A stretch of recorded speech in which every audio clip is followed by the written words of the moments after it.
Hey everyone, welcome to the Outsource Advantage. I'm your host, Derek Kissos, and I'm really excited to be featuring the Elevate Group here with us today. And without further ado, Joe, Bruce, would you guys mind introducing yourselves and we can get this thing kicked off? Yeah, I'll start. I'm Bruce Hentges, Vice President of Spellman Brady Company, and a national interior design firm. Hi there, everyone. I'm Joe Jasmon. I'm CEO of American Healthcare Management Group, and Bruce and I together are co-founders of Elevate Senior Living. That's fantastic. Well, thank you for joining. I've been really interested in having this conversation because what I know about you guys is how you're different in the market, and can't wait to get into some of that. But really, I want to start on out and how you've formed the idea for Elevate and how you really went down the path of creating something that is, obviously you just introduced yourself as two different organizations, and I know you have some other partners in there. And so walk us through kind of the idea behind it and the story of creating Elevate. Yeah, the story is kind of fun because Joe and I worked together on some previous projects renovating existing senior communities. He from the operations side, us from the interior side. We were down at Leading Age, Florida, back in 2019, and literally having a burger and a beer. And Joe said something. He said, "I think we can do better." And that comment started all kinds of questions. What does better look like? And what, we got engaged and started drawing some things on a napkin and got excited about, what would we do differently if we could start off from scratch. And everybody was talking about these beautiful high-rise buildings, but nobody was talking about the middle market. And that's where we wanted to focus in on. I had personal experience caring for my mom, putting her into a community and realizing that it was not a middle market solution that I selected for my mom, nor could I afford it. So that's where the discussions started. And then Joe came to our office a couple of weeks later with our design team, and we started putting some ideas together and putting it digitally. And really, what was exciting about it is designing something operator driven from the inside out, which is a unique way, and typically not the way buildings are done and senior communities are formed. And taking these concepts and ideas and then taking that to the NIC conference in Chicago in the fall of that year, taking it to the concepts, taking it to investors and developers. And the simple comment was, like the idea, who's on the team. And Right. that's really where that started. And then we put out 55 RFPs, talked to a number of people, looked at who we wanted at the table. And that's where we came up with the 10 firms coming together, forming Elevate Senior Living. Right. We knew we really needed to do something different. Everybody was talking about the concept and the 16 million seniors that couldn't afford what currently was out there, but nobody was doing anything. They were basically taking an old building, slapping lipstick on a pig and saying, oh, it's affordable now. And we knew that we had to build a better mousetrap. We had to go and literally start from scratch. And we started thinking about the person, the human being that's going to live in that community. How do they live today? How would they like to live going into senior community? And what we found very quickly is we weren't listening to the seniors. We were building something that we wanted to build to fit our needs. And so Elevate's all about building something that fits the needs of our customer, that senior and that person who can't afford the high-end luxury and certainly doesn't move into some of the really bad stuff that's out there. And so focusing on that, not only did we just whack out, half the square footage in the design by eliminating a bunch of wasted space, we created a model that allowed seniors to do what they want when they want. And so we eliminated what I talk about a lot. We don't hurt our seniors. We do not force them to go anywhere at any time. They can eat their meals when they want, where they want, how they want. No longer getting them all up at 7:30 and stuff them into a giant dining room. We actually don't have any giant dining rooms based on the design. We created it very similar to the way you would live today, in your home.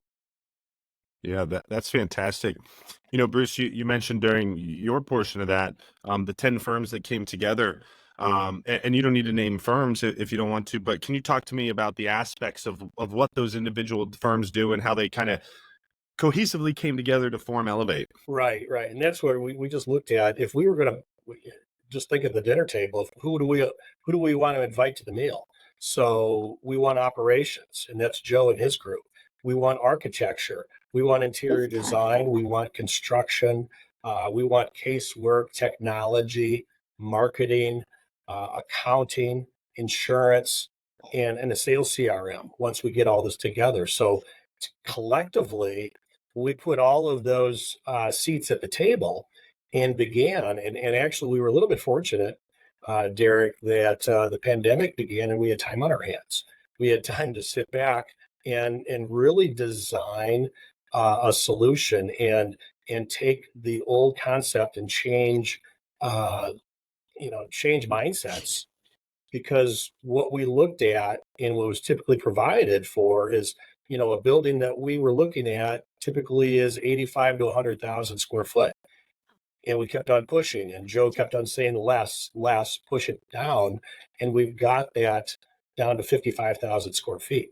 And it was really from the collaboration of everybody at the room and understanding from the resident experience, but from the construction, from the architecture, from the interiors, everything having, a piece of that puzzle, so to speak, in terms of putting it all together. That's fantastic. It's interesting. Something just popped into my head as you were saying that, where, obviously this podcast is all around either outsourcing or featuring companies that have products, things like that for audience members and people who would be in the market for this. And what you've kind of created is almost an in-house outsourcing engine, right? Instead of going out and outsourcing all these elements, you kind of created a conglomerate to do it almost in an in-house model, but with the expertise that would come with outsourcing. So it's an interesting take. Right. Right. And It's a what we looked turnkey at model. is, I'm sorry, what we looked at as people we've worked with in the past. We all worked with these people, just we were hired differently. And that's where we thought, if we put this team together ourselves, what's that look like? Yeah, so it's a turnkey model designed specifically so that we could continue to replicate the same model and the same concept with the same team over and over again and get better at it and improve each time we build the next building, identify what we did right, identify some aha moments, identify what we can tweak, but then sit down with the same group of people around the same table and talk about adjustments that we would make. And really, it started with the architecture. It started then making that space more efficient. We created, 6 neighborhoods that each neighborhood has a theme, but the neighborhoods are identical from the naked eye, other than we have a theater neighborhood and we have a bar neighborhood, a coffee shop, and so on and so forth. Creating freedom for the residents to be able to eat in their neighborhoods or other places. We still have a commercial kitchen.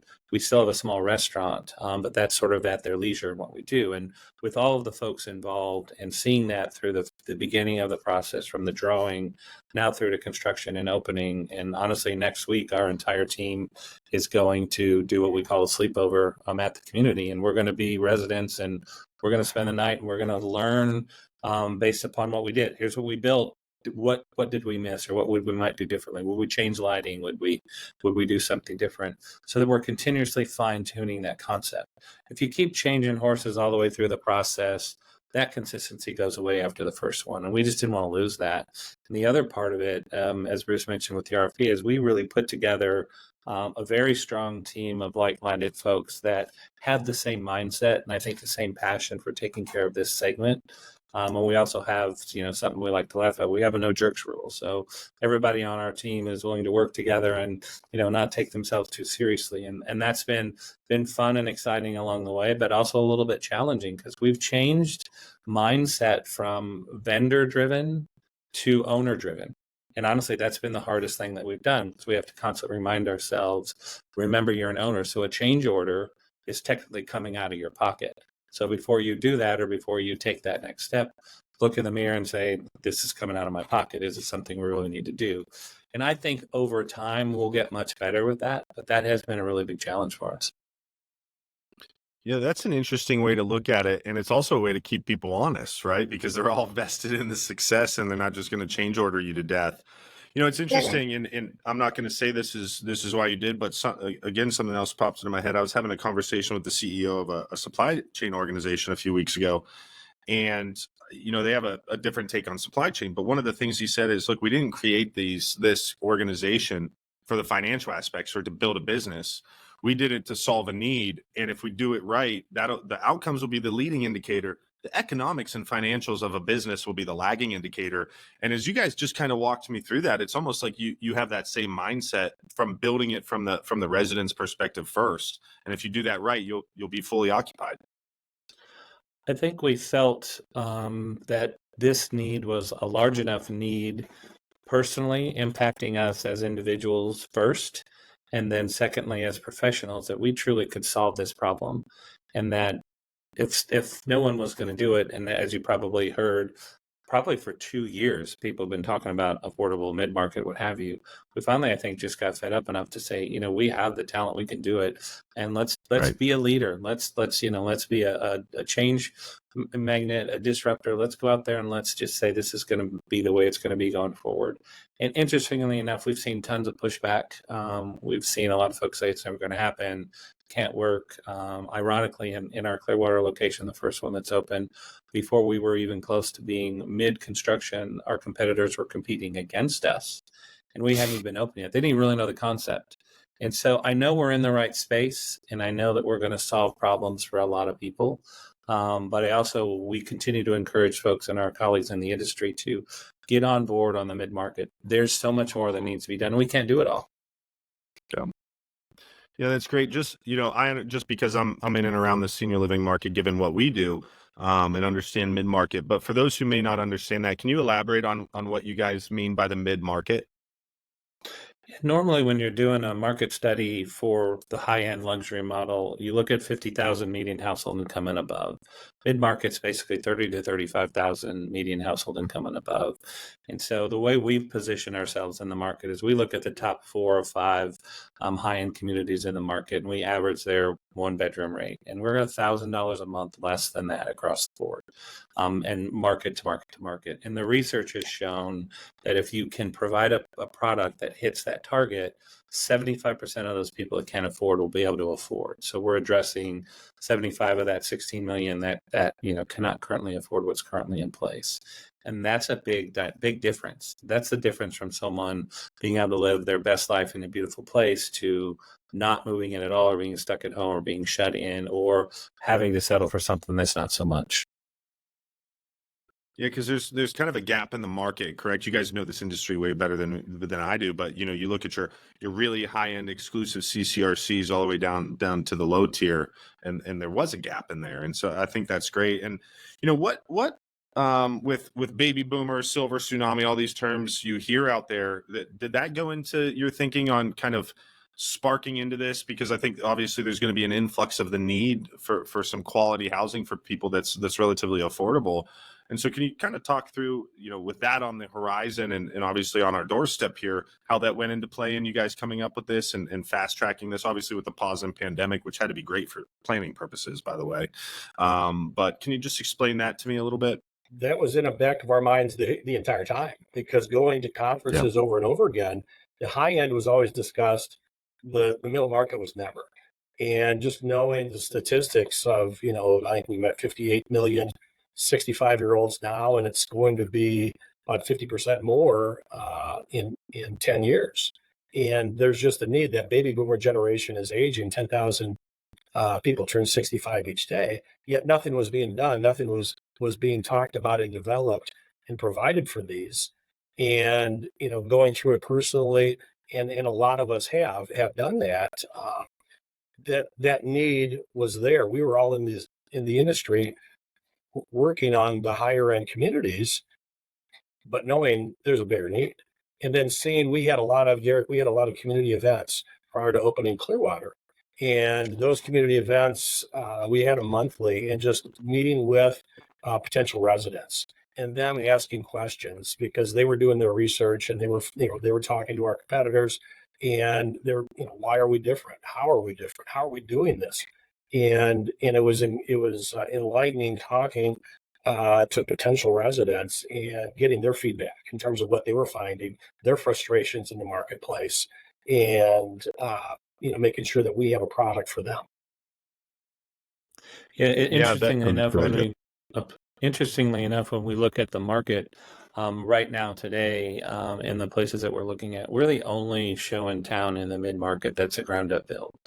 The sad part about it is all the conversation now, the last several webinars we've seen out there is it seems like folks in the industry are trying to push middle market into go have your family members spend their money down and push them into Medicaid. That's not the answer. The answer Yeah. is something like what we're doing, and we need to honor the folks and not sort of force them into, being beholden to, sort of a government payment plan. So we're really pushing hard in these spaces and in these markets to get people to start thinking about something better than that. Because, shame on us, we can do better than that from an industry perspective. And right now, although we're very happy we're the first in the market and we're the only ones because there's no real competition for us. It's sad that there's going to be that many seniors that won't have a viable solution. So again, we'll want other folks to join this spot. You can do a private pay, ground up build mid-market solution. That's great. And Bruce, you kind of led me into where I was going to go next with, your potential residents asking questions around how you're different.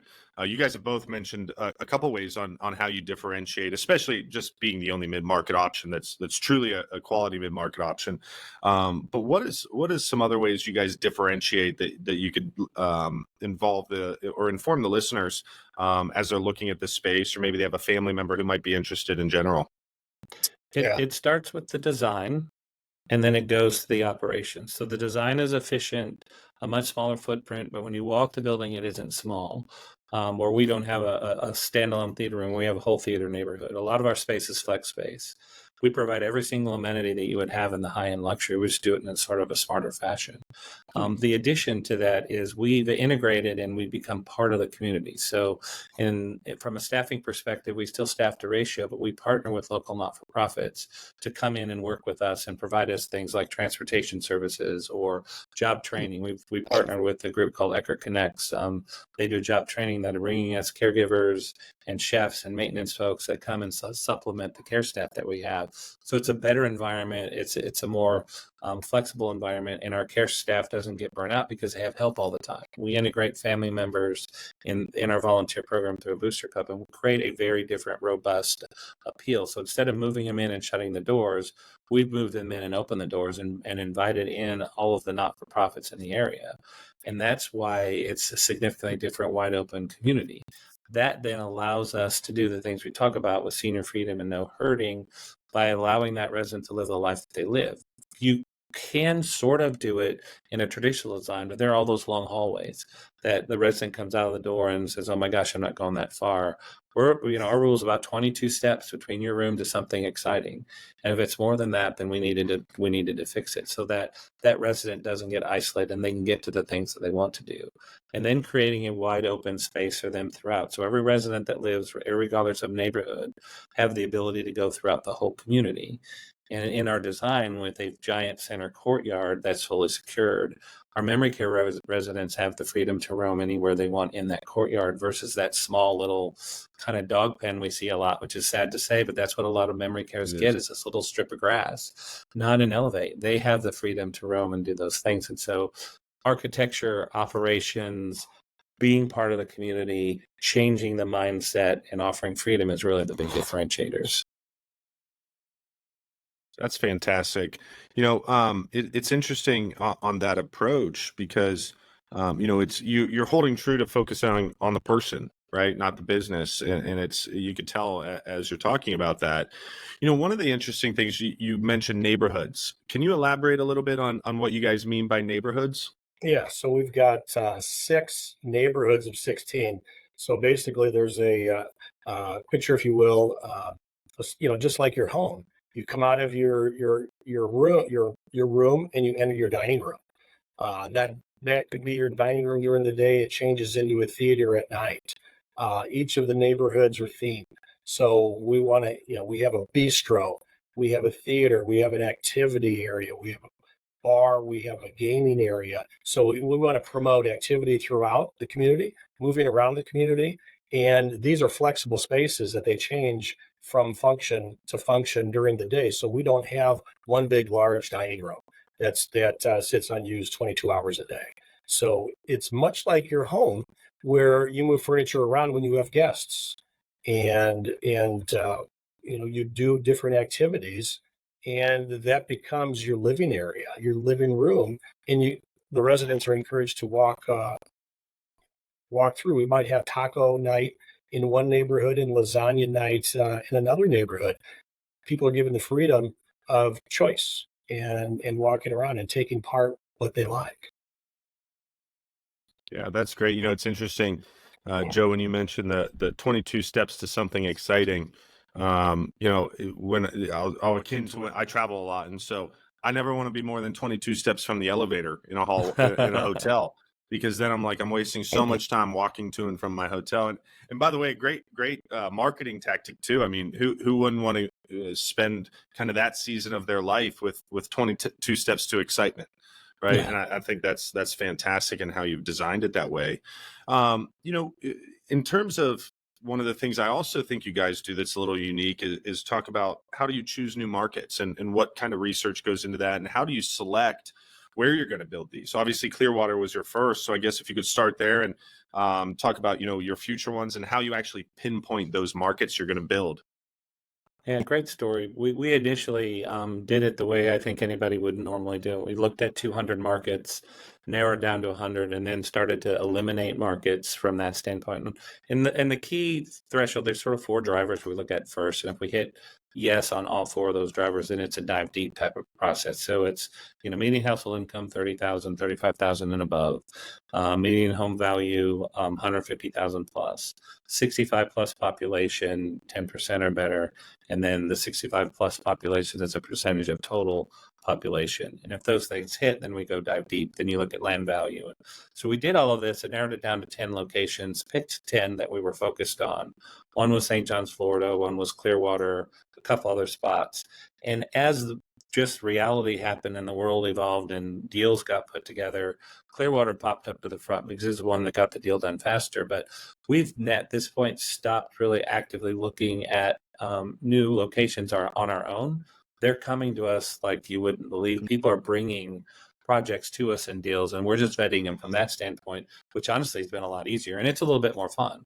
And so that is sort of how it evolved, and an interesting story. And honestly, Bruce and I were just talking about that today, about how that's been happening. Yeah, we've looked Yeah, at that's over 40 locations. And, like I said, majority come to us. I mean, I do weekly, we've got a couple that come to us and want to be part of senior living, whether it be, a healthcare organization, a rehab hospital, a master plan development, housing development. There's just a lot of different ways to integrate and elevate senior living into a community. Of a variety of different needs. So that's kind of exciting. And people see the need and definitely want to be part of it.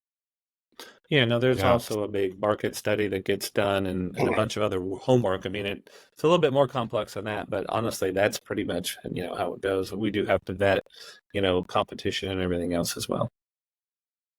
Yeah, it's interesting, circling back to something you guys said at the top of this, which was, scaling down that footprint, right? I'm assuming some of that would be for to make it still cost affordable for folks, but also to keep it to 22 steps. And can you just talk a little bit at a high level on what that process entailed? Because it seems like that would be a pretty laborious process, right? Of saying, okay, you've got these massive footprints that a lot of people build these high rises or other locations on, and it had to be maybe contentious at sometimes with other folks in the room and everyone having a say. But can you kind of elaborate a little bit on that process and how you narrowed down that footprint?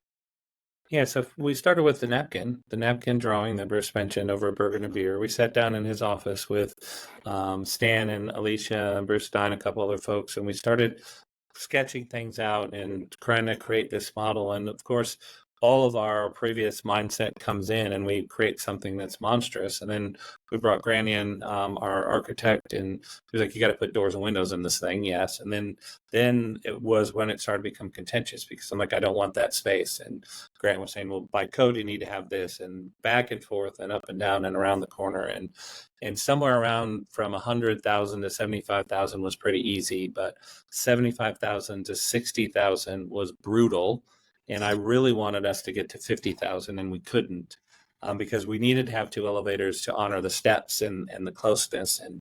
And yeah, there was plenty of times when we're very frustrated with ourselves, or why can't we figure this out, or how do we get the room set up, and then have to worry about lighting from that standpoint, natural light. And Bruce, jump in there on that part. Yeah, it just, but a lot of it, Derek, quite honestly, was changing mindsets.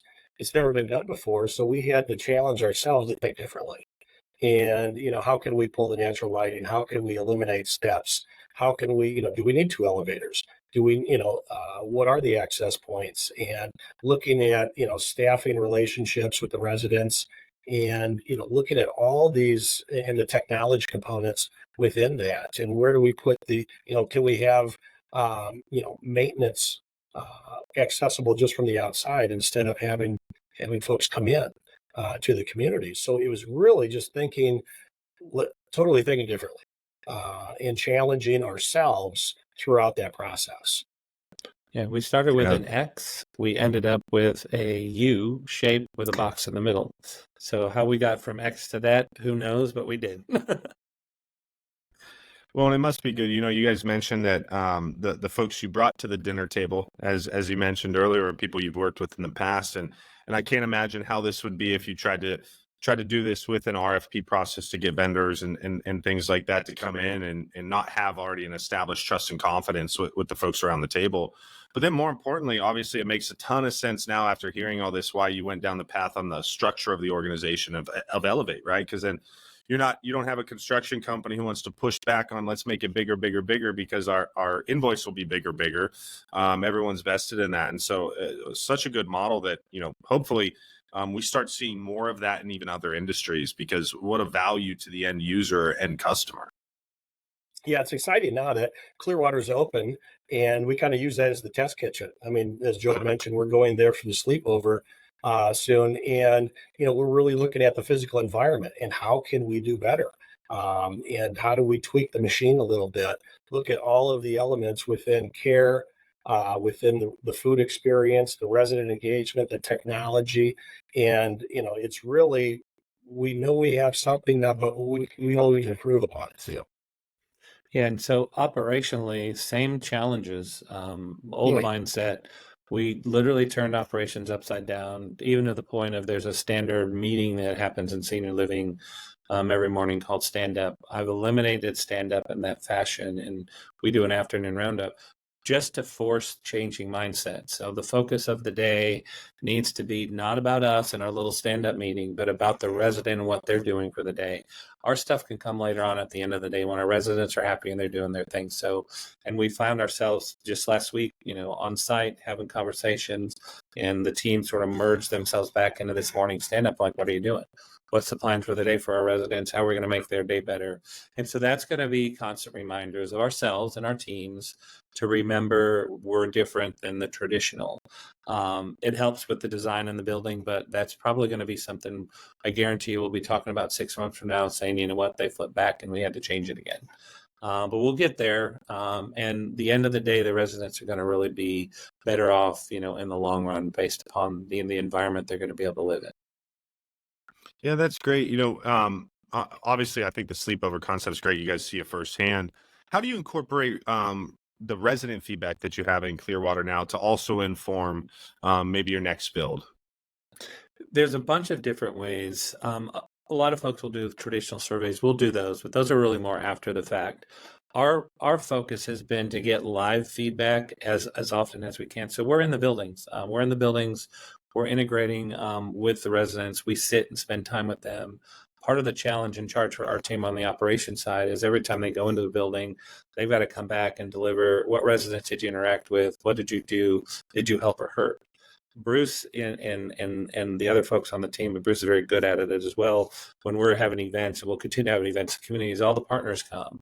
And Bruce spends time sitting and listening to the residents. There's nothing better than that real-time feedback that we can get when they're honestly telling you what they want. Yeah, residents will share. I mean, and potential residents, and they'll ask the tough questions, and they're skeptical because let's face it, we're providing an option to their home, and they're moving from their homes where it's comfortable And that's a difficult type of selling position. So we need to make it comfortable. We need to listen. We need to understand. And with that is you learn so much in terms of what the questions were. I mean, we kept a running list of questions from all our community events, and they were all over the board. And it wasn't what we expected originally, but it became par for the course in terms of expect the unexpected, because you get different questions from the potential residents, family members that are far and near, and it kind of helps you tweak and be better. Question that you asked is, how do we do it differently? And Bruce's comment is the questions that came were questions we didn't expect, because the questions we thought were important weren't important. Right. And so we had to change our mindset to what's important to the customer. So it's a huge positive, fun eye opener to know that even to that level we needed to change. Yeah, and then because we're thinking of the building, but now we got to put people in it, and the people living in the building. We're creating homes, and everybody looks for a little something different in their home. And in this instance, we've got 112 homes that we've created in Clearwater, and everybody has a different opinion in terms of in different expectation. So we need to understand that. We need to learn from that, and we need to deliver to that. So Clearwater's open. It's functional. It's running. What's next for you guys? Olathe, Kansas, Lebanon, Ohio, Mineola, Florida, Edgewater, Florida, Auburndale, Florida are those that I think are hot at this point right now. Yeah. So you guys are going to be busy. Yeah. And we're looking for equity partners that can help us with multiples, as opposed right now we're doing it the hard way, one at a time. And we're trying to find equity partners that wants to be involved and make a difference for multiples. Yeah, that's great. And, it's interesting. I love the approach you guys are taking, because, what I often see, not necessarily this industry, but in even product or other industries that are first to market, you guys are first to market with a concept like this. But typically what I see, in my opinion, is people who are first to market is, well, we know better. We're first to market. We're going to give you what we think you want. You guys are not only flipping the construction side and that on its head, but also that dynamic of even though you're first to market, you're really listening and not telling. And I think that's such a good strategy. It's definitely different out there. Yeah, I think we've seen the impact of that in the response we've had in Clearwater, and how quickly we've been filling up. And, we filled IL 100% times 2, so 100% plus 100% more on a waiting list. And the feedback of folks coming, because it's an open-minded concept and we're willing to listen and make changes on the fly. And the uniqueness of the design, the way it's set up, is we can shift direction from an AL memory care split in any direction, because every neighborhood's the same. The difference is access control. So we had to be flexible, and I think we have to continue to be, even when it comes to the culinary program or the housekeeping program or whatever it is. If they want something different, the unique part about Elevate is we can make that change instantaneously without having to change much.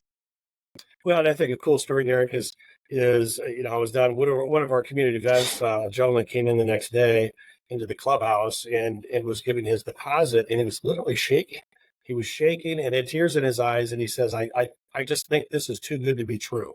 He goes, "Tell me." And I said, "We built this for you. We built this for you from listening." But that was the impactful thing of really bringing residents into the community that has had a lot of thought put into it, with more to come. Yeah, that's great. Look, I've really enjoyed having both of you on here. Any parting comments for the listeners? I think it's important, for the listeners to know that there is a huge opportunity in the middle market out there for all of us. And please come and join us and help us make better communities for our mothers, our grandmothers, our fathers, our uncles, our aunts, and those folks that can't afford. That's great, man. And I'll just say this: you could tell how passionate you guys are about this. For comments like that, you're not out there trying to own 100% of the market. You're saying we've got a solution, but come join us. I just think that's such a different approach to business in general, and something that comes through with every word you guys say. So really appreciate having you guys on. Joe, Bruce, I know I've been invited down to a couple of those community events. Unfortunately, my schedule hasn't allowed, but I can't wait to get down to Clearwater and see you guys in person. But thanks for coming on. For everyone out there listening, thank you for joining the Outsource Advantage. If you haven't done so already, please subscribe. We got a bunch of fantastic guests coming over the next couple of weeks. So, Joe, Bruce, I hope you guys enjoy your day, and thanks for joining me. Thanks so much. Thank you. Thanks, See you guys. there.